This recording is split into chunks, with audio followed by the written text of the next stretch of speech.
Friday. You don't have the three of us. Again, like we are just not good with the continuity of the three of us. Like first I was unavailable for a while and then Aram was unavailable for a minute. But you've been just Johnny on the spot with all this stuff, right, Peter Apple? I really like talking baseball. I really do.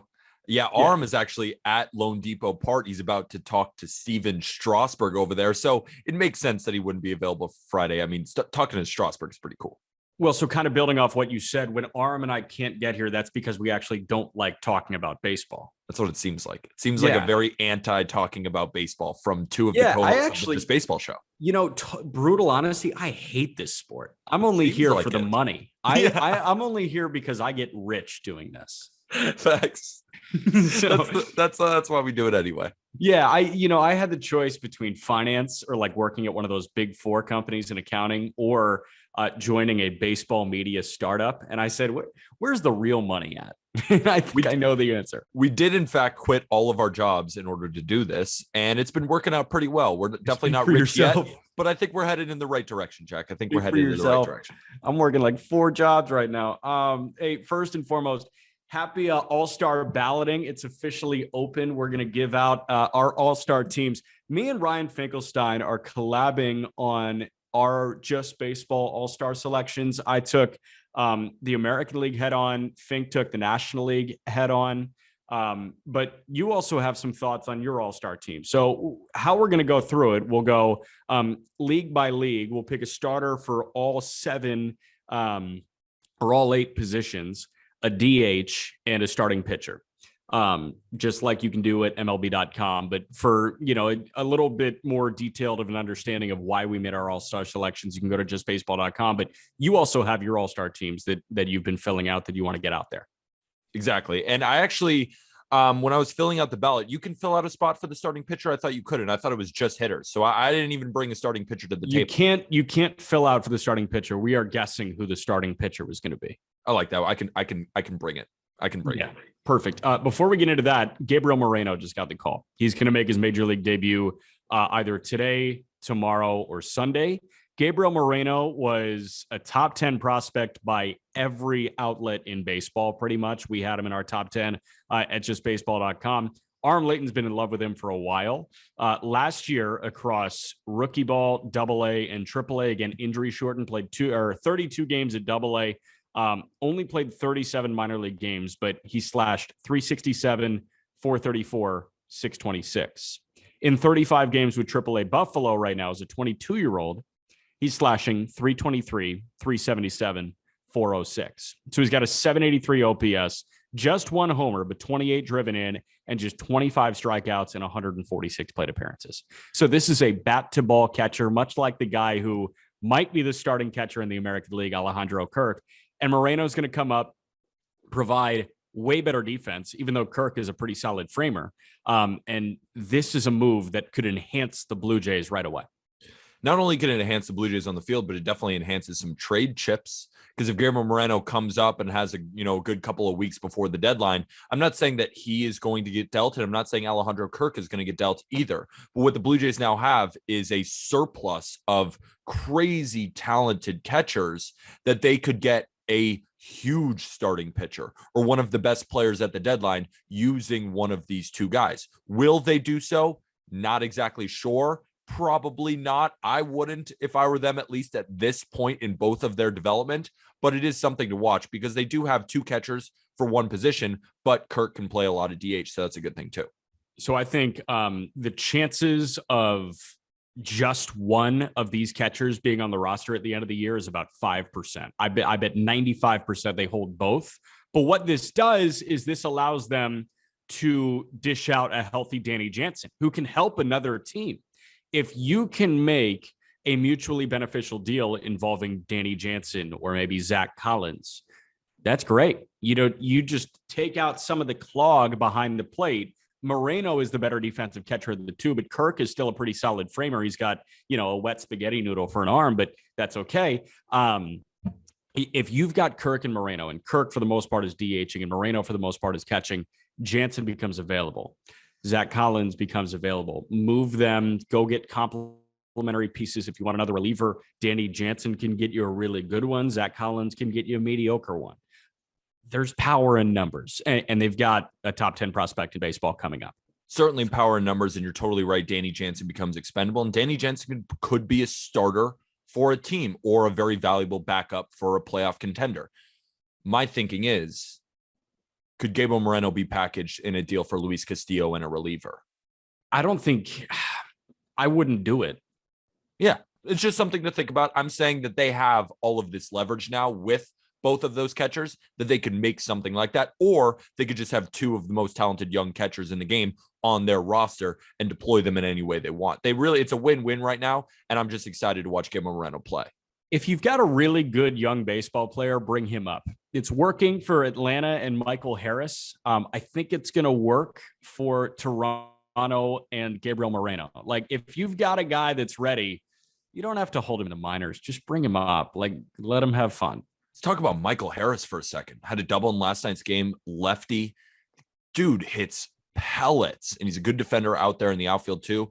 And the Braves, he's a great defender, not good. He's a great defender in the outfield. Love that fix, because he is a great defender, and I even undersold it. That's how good he is.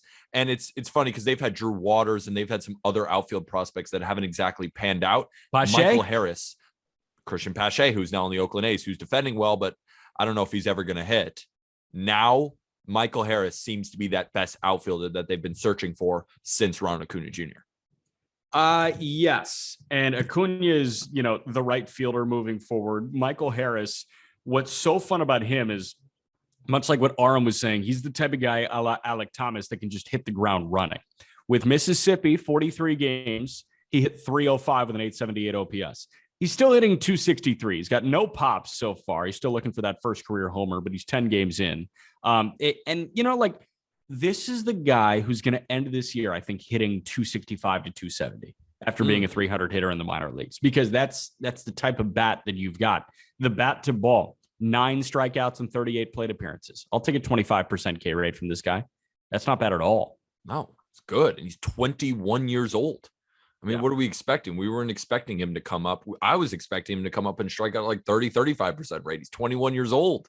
He's the third high schooler from that 2019 draft to make his major league debut. I think it's Witt, CJ Abrams, and Michael Harris. That just goes to show the level of talent that Michael Harris has, and he's already off to a good start. It's just cool seeing a 21-year-old display at least some plate discipline. And he's not striking out as much, but he's still not walking either. I mean, it's 10 games in. We have a lot to see, but it's just exciting to see a guy like Michael Harris perform. I'm kind of like, okay, call me crazy. I'm kind of transitioning to thinking that walks are just overrated and stupid. Like, I understand that OBP, like, yeah, great. OBP, awesome. And if you're not getting thrown strikes, great. Like, I care more about chase rate right now than walks. I just hate walks, dude. From watching baseball all the time, I hate watching walks. They're my least favorite thing to experience during the course of a baseball game. I know, but that doesn't mean that a hitter, we can't underrate the walks for a hitter, because not only, a walk is one thing you get on base, which is obviously important. It's probably the most important thing in baseball, but it's seeing more pitches from that pitcher. That's also another important thing. I'd rather get 4 or 5 pitches from a guy than a ground out on an 0-1 pitch. That's it. It's simple. Yeah, I don't know. I just hate him. I just hate him. And I understand. But like, a lot of our all-stars, the reason why they're so good, they take a lot of walks. Was that a transition? It's a transition if you make it one. Yeah, it was a transition. Okay, you want to start with the American League or the National League? Let's start with the American League. Okay, the American League, let's start at first base. Okay. Just baseball's first baseman in the American League is Ty France. Okay. Because going into this, I don't know. I haven't looked at who their ballot is, so I have my ballot to compare, and we're going to have a little bit of a back and forth. So, yeah. Do you have anything else on Ty France? Because I can give you the rundown. He's hitting 327 with an OPS at 900, and he's amazing. It has to be Ty France. Ty France is also in my ballot. Ty France has been one of the best overall hitters in baseball this year, and he doesn't have a ton of competition in the American League. There are a few good first basemen here and there, but Ty France has to be the answer, in my opinion. He's second in all of baseball in hits. Yeah. I mean, Ty France, second in all of baseball in hits. Our second baseman in the American League is Jose Altuve. This is a relatively thin position. I think if you were going to look around, Santiago Espinal could get some votes. Andres Jimenez should be getting more votes than he probably will get. I think Marcus Semion's going to get way more votes than he should. I think Labor and Trevor Story are going to get way more votes than they should. I think Altuve should run away with this. I would not vote for Jose Altuve. Because you don't like him? No, not at all. I would vote for Andres Gimenez because Andres Gimenez has had a better year than Jose Altuve. He has more WAR. He's hitting 310. He's got a better, or I don't know if he has a better OPS than Jose Altuve does. They are exactly the same, 885. Interesting. I'm going with Andres Gimenez. I think he's been a better overall second baseman than Jose Altuve has been.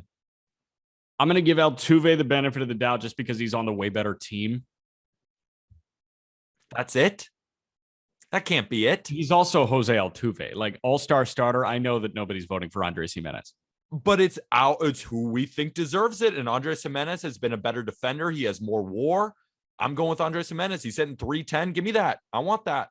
I'm looking at the run production numbers right now. Jimenez is 30 driven in. Altuve has 19 driven in, but Jose Altuve has hit 11 homers compared to 7 for Jimenez. But also, Andres Gimenez is hitting 310. That's kind of awesome. It's kind of awesome. Third base, this is very, very tight because you have borderline 2 of the best players in all of baseball right now. I give J-Ram the edge over Rafi Devers. Jose Ramirez has a 999 OPS as we speak. 14 homers, 54 driven in. J-Ram in RBIs is second. No, he's tied for first with Pete Alonso. Rafi Devers, 342 with 12 homers and 31 driven in. He's got a 977 OPS. So my pick for this position, for the third base position for the All-Star game, is Rafael Devers. And the reason why it's Rafi Devers over Jose Ramirez is not just because Rafael Devers is hitting 342, but normally the difference between these guys is the glove. Because Jose Ramirez is a better all-around player than Rafael Devers and is ranked higher for good reason because he has more speed and he's a better overall defender, while Rafael Devers has been a hole at third base for most of his career. This year, he's a positive defender by the metrics. That's what separates it for me. Both these guys have been phenomenally offensively. The OPS numbers are close. I mean, Rafi Devers in 342 compared to a 285 batting average for Jose Ramirez. And the WRC plus numbers are very close. Jose Ramirez slightly edges him, but it's because Rafael Devers isn't really walking, and you hate walks. He's hitting 342, and he's playing good defense, not great defense, fine defense. And Jose Ramirez, by the numbers, has not been that great of a defender this year so far. That was the separator for me. Give me Rafael Devers at third base. Yeah, I just think J-Ram is a one-man wrecking crew. And I will continue to pound the pavement that Jose Ramirez is the most underrated player in baseball. And he will forever be the most underrated player in baseball because he just signed a long-term deal with the Cleveland Guardians. And that's not a recipe for recognition. That's not how that works. And also for me, it was so close. You go with Jose Ramirez, you go with Rafael Devers. Both are the correct answers in my opinion. But that should tell you that it's not because I just don't like Jose Altuve. I just picked a Red Sox. Like, come on, I'm being objective here. Andres Gimenez, in my opinion, has had the better year. And Rafael Devers between Jose Ramirez, it's so close. But since Rafi's glove has been better, or not better, but at least the same, and I think that he's been better offensively, give me Devers. I understand. All right. Shortstop in the American League is a 3-horse race, in my opinion, maybe even a 4-horse race. Jeremy Pena leads all American League shortstops in WAR. Yes, he does. Tim Anderson leads All-American League shortstops in WRC+. JP Crawford is second among AL shortstops in WRC+. Xander Bogaerts is third. Bogaerts is second among AL shortstops in WAR. So of the 4 that I just mentioned, Pena, Anderson, Bogaerts, and JP Crawford, just baseball is going to go with Tim Anderson. The only reason I didn't go with Tim Anderson is because he's on the shelf right now. Not sure how much longer he's also going to be out. He hasn't played as many games as a lot of these guys. So for me, it was just between Xander Bogaerts and Jeremy Pena. But if Tim Anderson was healthy, he would be my selection. But who I'm going to go with is another Red Sox, and Xander Bogaerts. I think when we're looking at the overall package, again, Xander Bogaerts is a guy who's not very good with the glove, but hasn't performed that badly with the glove this year. And I think offensively, overall, not just looking at WRC plus, looking at everything, I would take his year so far over everyone. And considering the WAR is so close there with Jeremy Pena, I would take Xander Bogaerts. But again, Jeremy Pena or Tim Anderson. Those should be your three. For me, I think it's a 3-horse race. I don't think JP Crawford makes this because JP Crawford's glove has been dreadful this season. He's been terrible defensively. So that's why it's a 3-horse race. Any one of those three is the correct answer, in my opinion. Yeah, so TA, his injury timetable, he went down on May 29th. Apparently, he feels awesome. People were thinking that a groin injury was going to hold him out for maybe 2 months or something. Like 6 to 8 weeks. That's a lot of people's thought. Yeah. That's a lot of people's thinking with a groin injury. But TA, he said he feels awesome. He's already back to throwing. Apparently, he could start a rehab assignment next Monday, which is very, very quick. So if he just misses 2 weeks, I mean, listen, like the guy's hitting like 360 right now. What's he hitting? 356 with an 896 OPS. But he's had troubles defensively too. He's got some errors this year and some bad ones. But the sex appeal is through the roof. I don't know. Oh my God. Xander Bogaerts is pretty sexy. TA is so much sexier than Xander Bogaerts. Jeremy Pena, also sexy. TA is like the most electrifying player in baseball when he's on the field.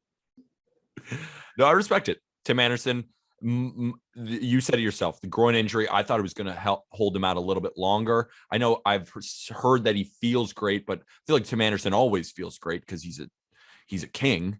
So that's why I was like, do I really believe that with a groin injury? I feel like he's just going to be out for long while the rest of these guys keep hitting. That's why I went Bogaerts. Yeah.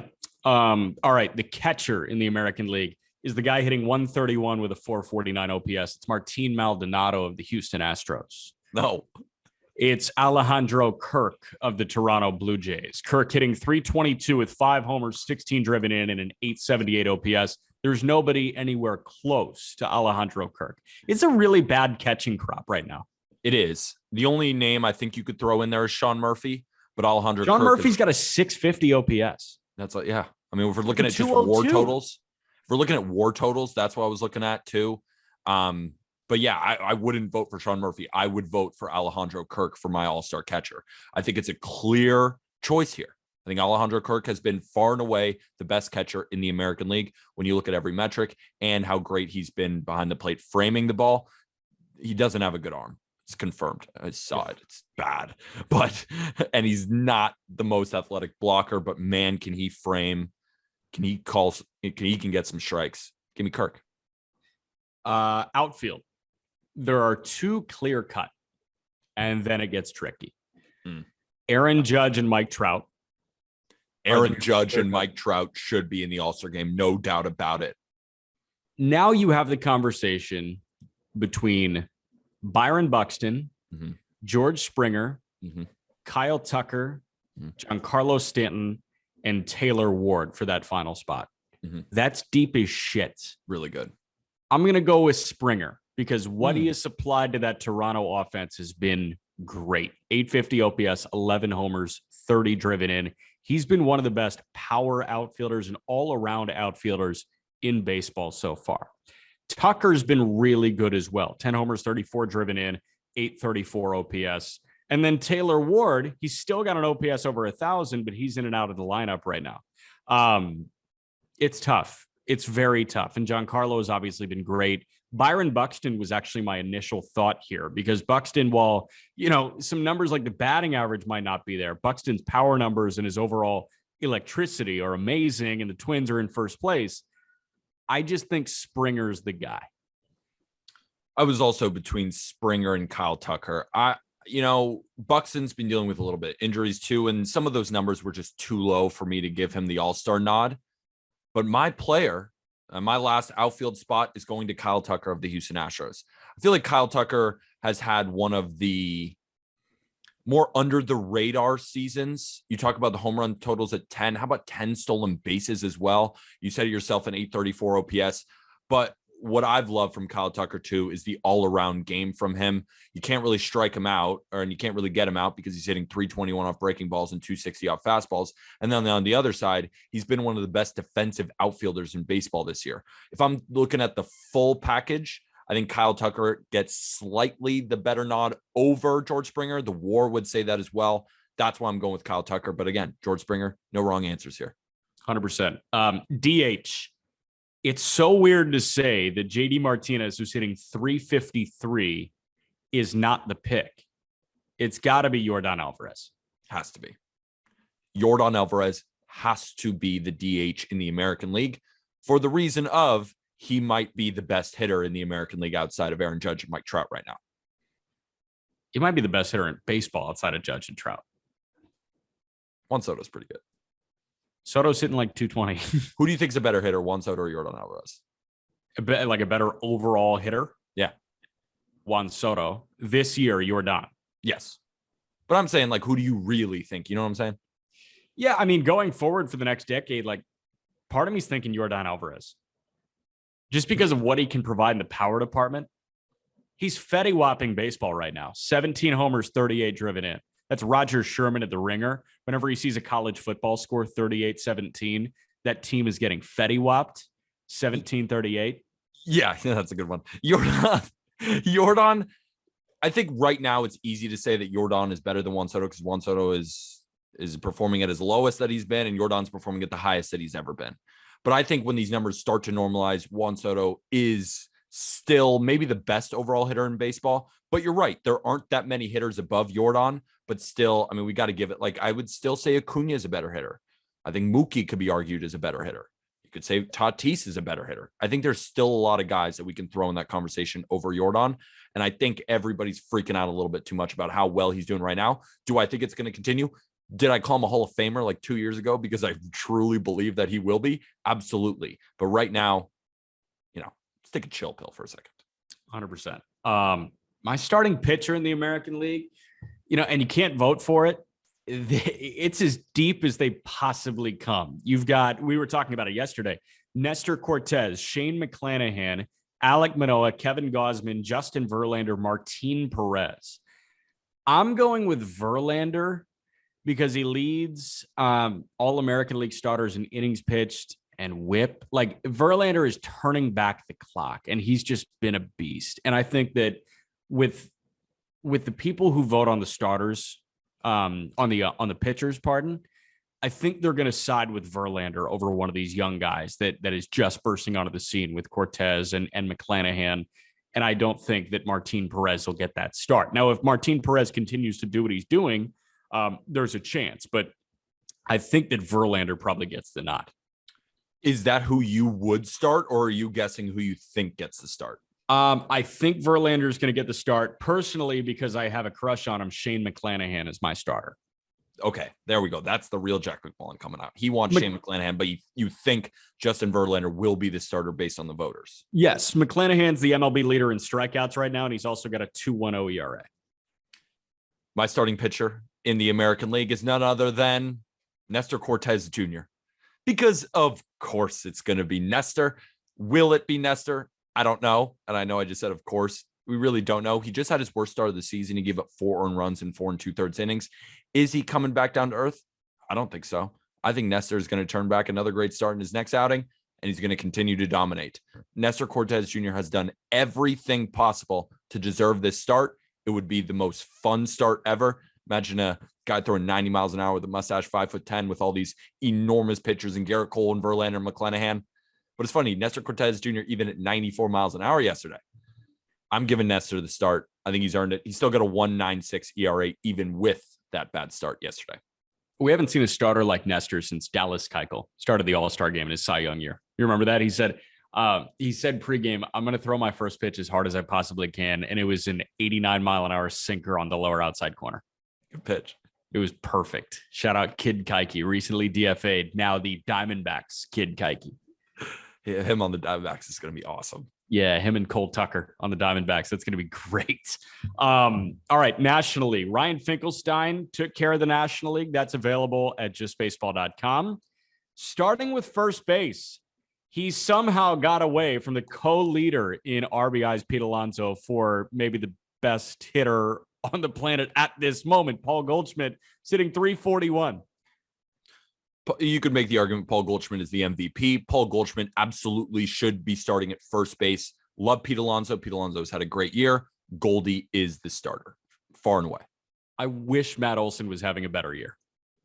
Me too. He's up there, but not to the level of Goldie. And even Freddie Freeman, and because I would say Freddie Freeman is right there in this argument. Freddie Freeman has had a fantastic season, but I'm giving it to Goldie. So second base, Ryan Finkelstein wanted to make note that Tommy Edman could be this, but Edman's actually listed as a shortstop right now. So Fink went with Jazz Chisholm, and that probably makes the most sense. So I went with Tommy Edman at second base, but if the problem is you can't vote for him on MLB.com.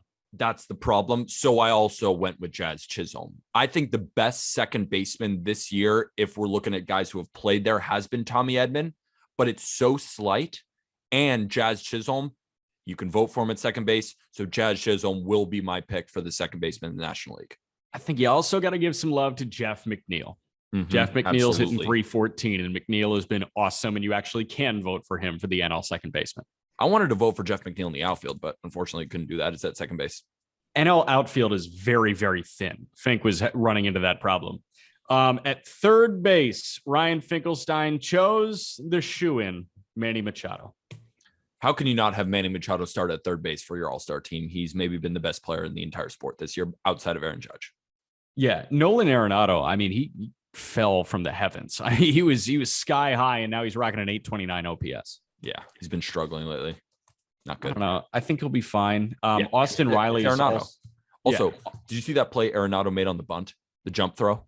No, I didn't. It was against he the really Rays. Struggled over the weekend against the Cubs. So we're looking at a bunt situation for the Rays, right? And there's runners on first and second. I think there was one out. And I got to say, if you're bunting and you have Goldschmidt on your right and you have Arenado on your left, you do not want to bunt into those guys. I was thinking to myself, that's probably the scariest corner duo to bunt against because you know they're both making a play. Arenado comes in racing, grabs the bunt, jump throw, falling away, going away from the pitcher's mound, chucks it at third, gets him by a step. I think he's the only player in baseball, and they even said this on the broadcast, the only third baseman in baseball who could make that play. More maybe Matt Chapman, maybe Brian Hayes, but Arenado, that was unbelievable, and it went way under the radar. Just such an Arenado play. It looked routine, and it was amazing. I was going to say the only corner infield tandem that could have matched them was the now disbanded duo of Matts in Oakland, Chapman and Olsen. Exactly. Literally, that amazing. Was the now other duo. Yeah, now it's Goldschmidt and Arenado. Shout out Austin Riley, too. The guy's been crushing it. He should get some votes, but he's not worthy of starting over Manny Machado. He's so good. Austin Riley's so good. Shortstop. This one's tough. Fink went with Frankie Lindor. Yeah, makes sense. I think you could go so many different directions with this one. Trey Turner's hitting 300. The direction I went for the shortstop position in the National League is Trey Turner. I think Trey Turner has done enough to warrant this. For looking at speed, we're looking at the power that he showed lately. He's hitting over 300. My only problem with Trey Turner, and the only reason I'm not sold on this, is because of how bad he's been defensively by the numbers. One of the worst defensive shortstops in baseball.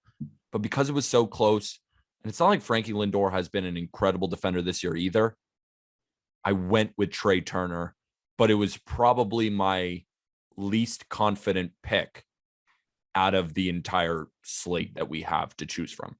Yeah, the other thing that makes this difficult is on MLB.com, Tommy Edman is listed as a shortstop.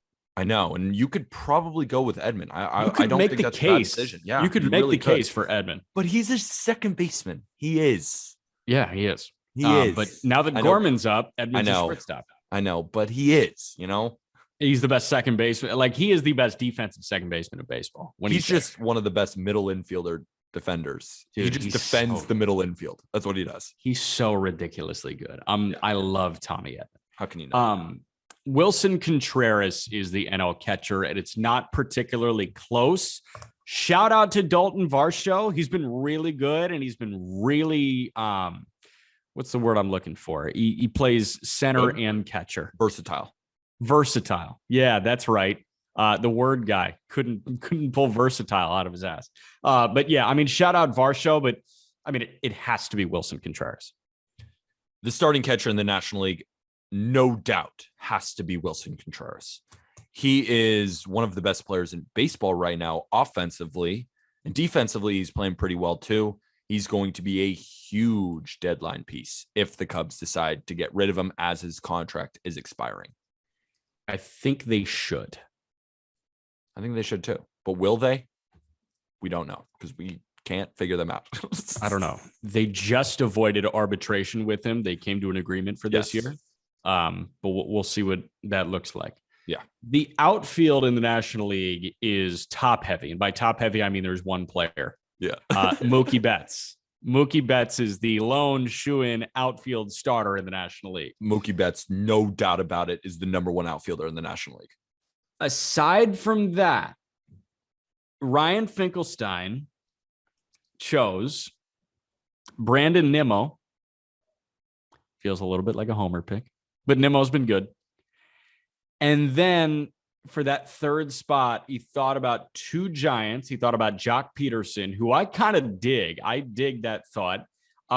He thought about Mike Yastrzemski, which is fair. Absolutely fair. And then the guy that he's giving the nod to is Ronald Acuna Jr. Acuna didn't play for the first month of the year, and he's hitting .318 with 5 homers and a .929 OPS.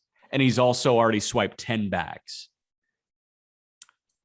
Ryan Finkelstein and I came to the exact same conclusion. Behind Mookie Betts, I'm taking Ronald Acuna Jr. in my outfield, and I'm taking Brandon Nimmo in my outfield. First, let's start with Acuna. Yes, he missed the first month of the season. And is my logic with Tim Anderson maybe biased here? Maybe. But I just think Ronald Acuna Jr. in those 30-ish games has been clearly the second best outfielder in the National League. Now that he's healthy, he's going to continue until we get to the All-Star game. And I think when we look back on it in a couple of weeks, Ronald Acuna Jr. will be the clear second choice because he's a top 3 player in the entire sport. If you take out pitchers and Ohtani, because I mean, what do we do with Ohtani? I still think it's Trout, Soto, Acuna, or you could throw Mookie in there. But Acuna is seriously, I think, the choice here. And then Brandon Nimmo. Brandon Nimmo has been playing one of the best defensive center fields in baseball right now. And his all-around game is something to marvel at. He's an on-base machine. He hasn't showed a ton of power this year, but he's got gap power. I like Brandon Nimmo a lot, and Brandon Nimmo would be my third starter in this outfield. For me, it was easy with Acuna and Mookie.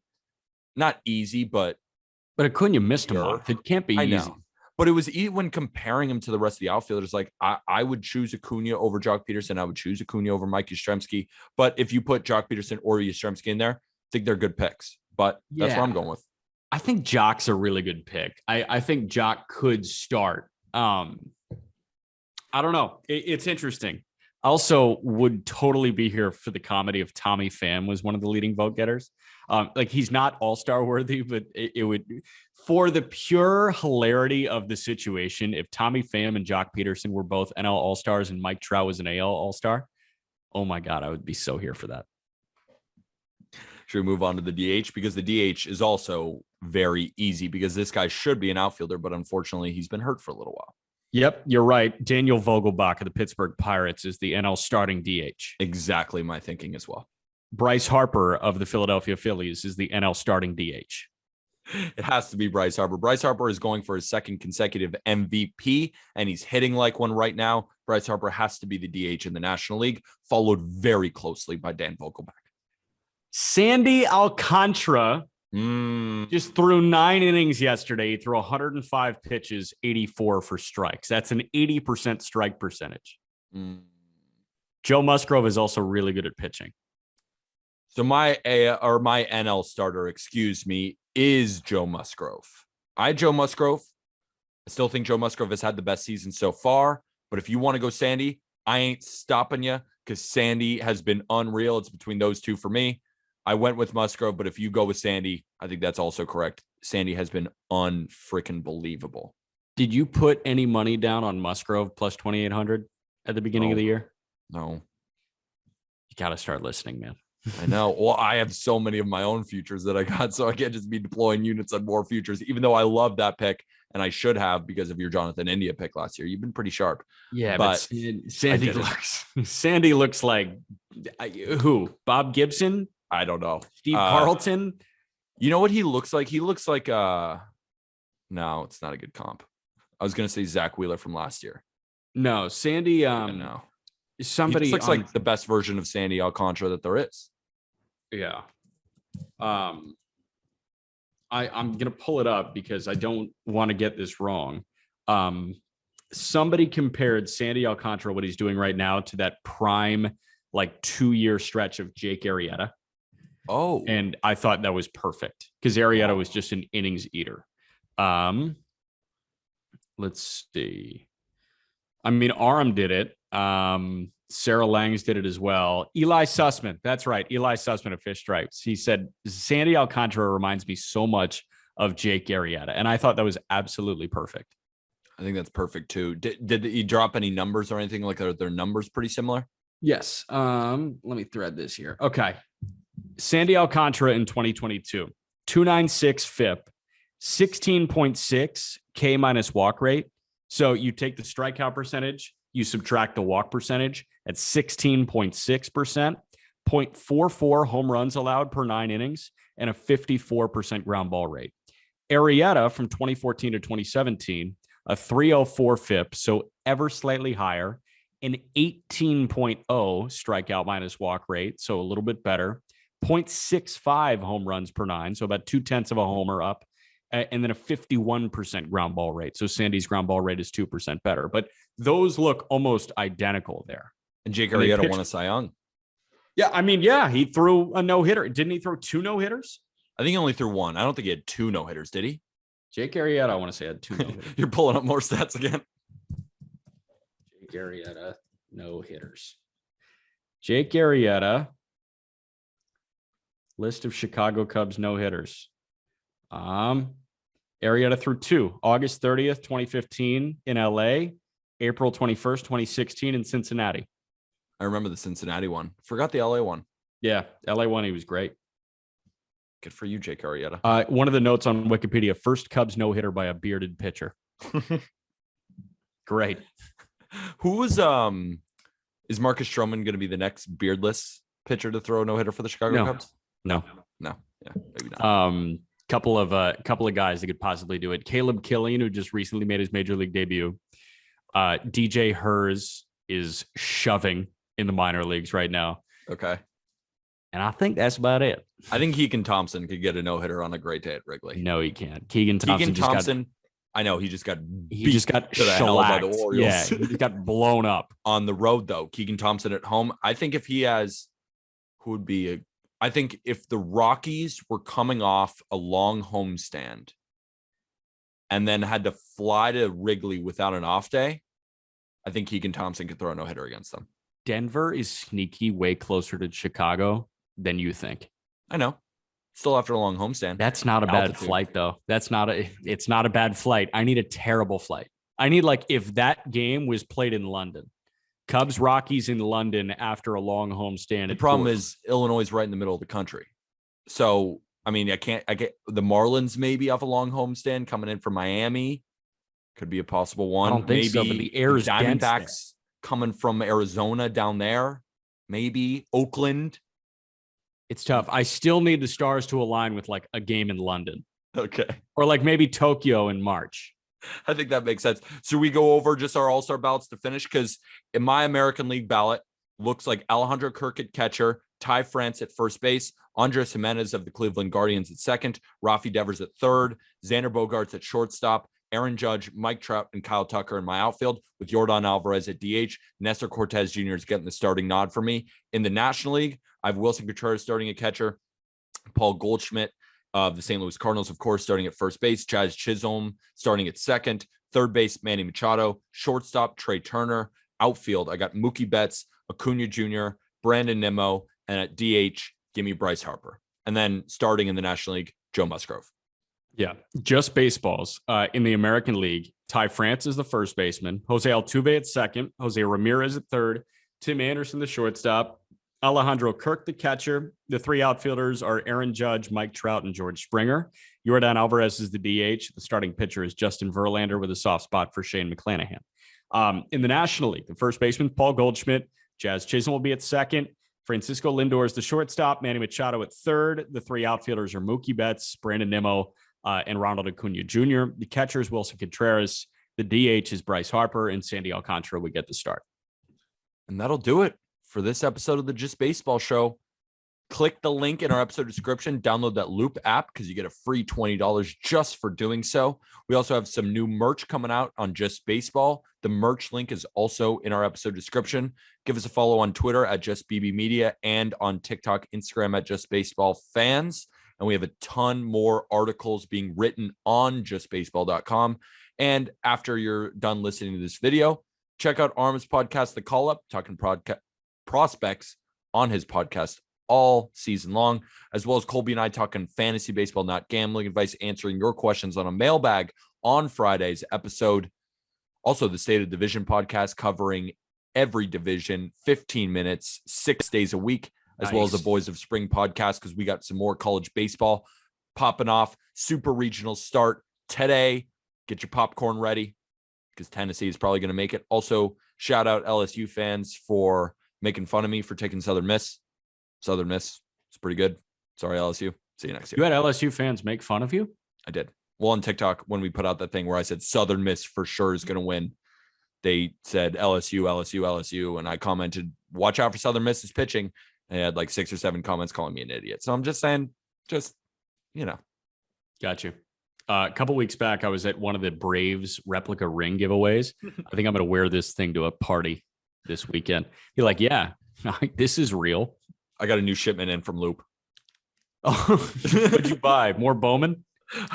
I was doing so many packs. Look at this. I did 4 of them. God, dude, that's ASMR type shit right there. So yeah. No, crinkle it real quick. Yep. And with that,